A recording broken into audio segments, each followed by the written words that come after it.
Hi viewers, welcome to my channel. அனைவருக்கும் வணக்கம்.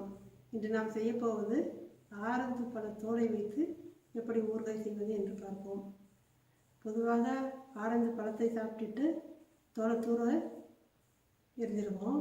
ஆனால் இன்றைக்கி அதே வைத்து எப்படி ஊறுகாய் செய்வது என்று பார்க்கலாம். முதலில் இதை 2 வகையாக செய்யலாம். எண்ணெய் போட்டு செய்யலாம், எண்ணெய் போடாமலும் செய்யலாம்.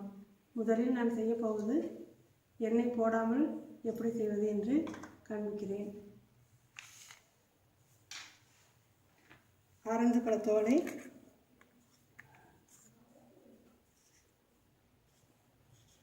பொடியாக வெட்டி 10 நாட்கள் கல் உப்பு போட்டு ஊற வைக்க வேண்டும்.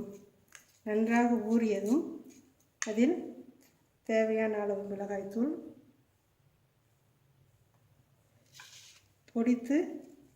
வறுத்து பொடித்த வெந்தயம் சிறிதளவு,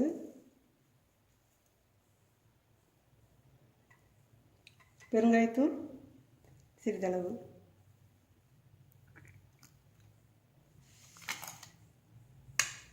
உப்பு போடணுமா?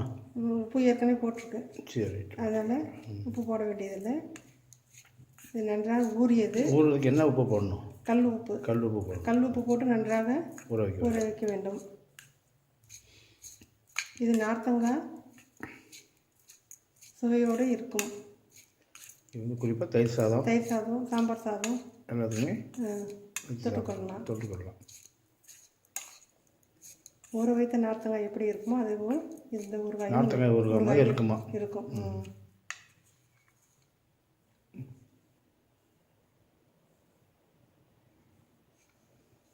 அடுத்து நாம் செய்ய போவது எண்ணெயில் போட்டு செய்வது எப்படி என்று காண்பிக்கிறேன்.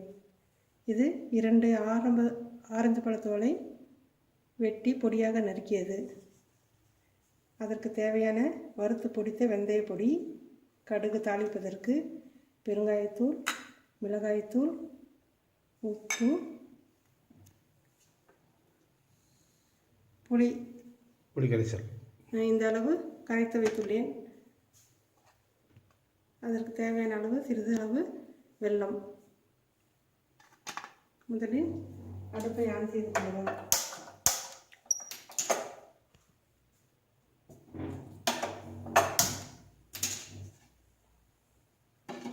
கடாயை போட வேண்டும்.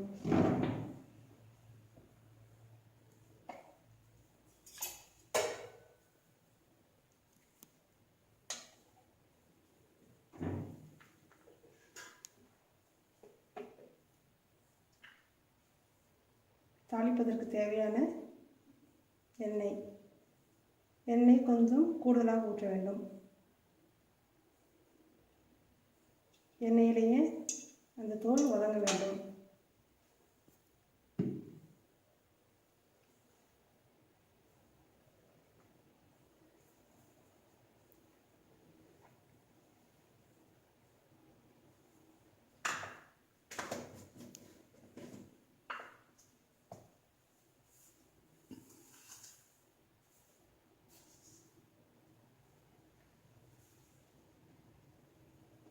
எண்ணெய் சூடானதும் கடுகை போட்டு பொடித்து வைத்துக் கொள்ள வேண்டும்.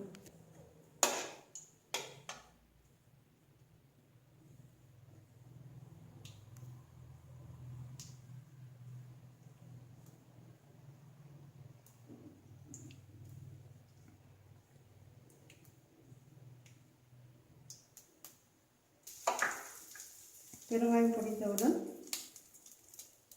வெந்தயத்தூள் சேர்க்கவும். அதனுடன் வெட்டி வைத்து உள்ள ஆரஞ்சு பழத்தூள்,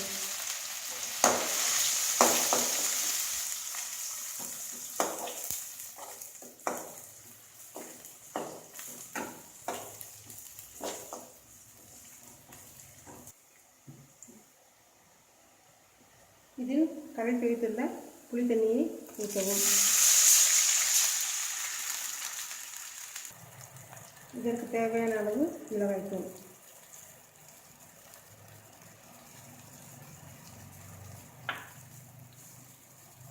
தேவையான அளவு உப்பு.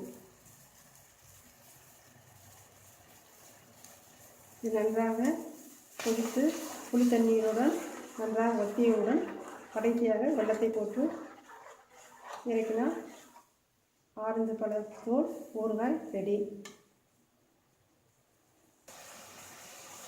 இப்போது வெல்லத்தை போடலாம்.